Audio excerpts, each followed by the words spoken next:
নিতেশ তিওয়ারি পরিচালিত রামায়ণ ২০২৬ বর্তমানে ভারতীয় চলচ্চিত্রের অন্যতম আলোচিত এবং ব্যয়বহুল প্রজেক্ট। ২০২৬ সালের দীপাবলিতে এই মহাকাব্যের প্রথম ভাগ মুক্তি পাওয়ার কথা রয়েছে। মূল অভিনয়শিল্পী, কাস্ট। সিনেমাটিতে ভারতের বিভিন্ন প্রান্তের তারকাদের একজোট করা হয়েছে।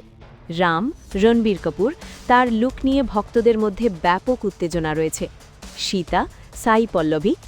রাবণ, যশ, কেজিএফ খ্যাত অভিনেতা, তিনি এই ছবির অন্যতম প্রযোজকও।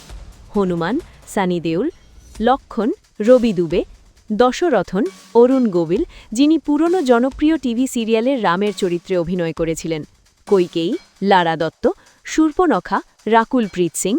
বিভীষণ, বিজয় সেতুপতি। গুঞ্জন রয়েছে। বিশাল বাজেট এবং ভিএফএক্স।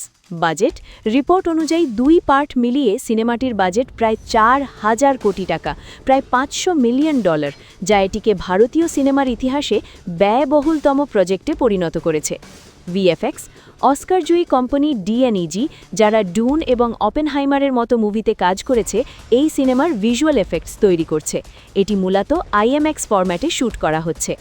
সঙ্গীত সিনেমাটির সঙ্গীত পরিচালনার জন্য এক অভাবনীয় জুটি তৈরি হয়েছে।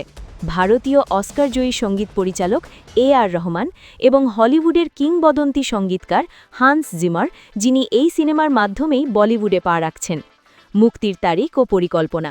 পার্ট 1 ২০২৬ সালের দীপাবলিতে নভেম্বর, পার্ট 2 ২০২৭ সালের দীপাবলিতে মুক্তি দেওয়ার পরিকল্পনা রয়েছে। বিশেষ আপডেট মার্চ ২০২৬ অনুযায়ী।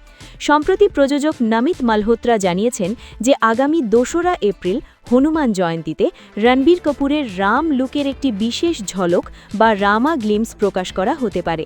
রণবীর কাপুর এবং পরিচালক নিতেশ তিওয়ারি এই ছবির প্রচারের জন্য আমেরিকাতেও যাওয়ার পরিকল্পনা করছেন। একটি মজার তথ্য, রণবীর কাপুর তার এই চরিত্রের জন্য কঠোর ডায়েট এবং শারীরিক পরিবর্তন করছেন।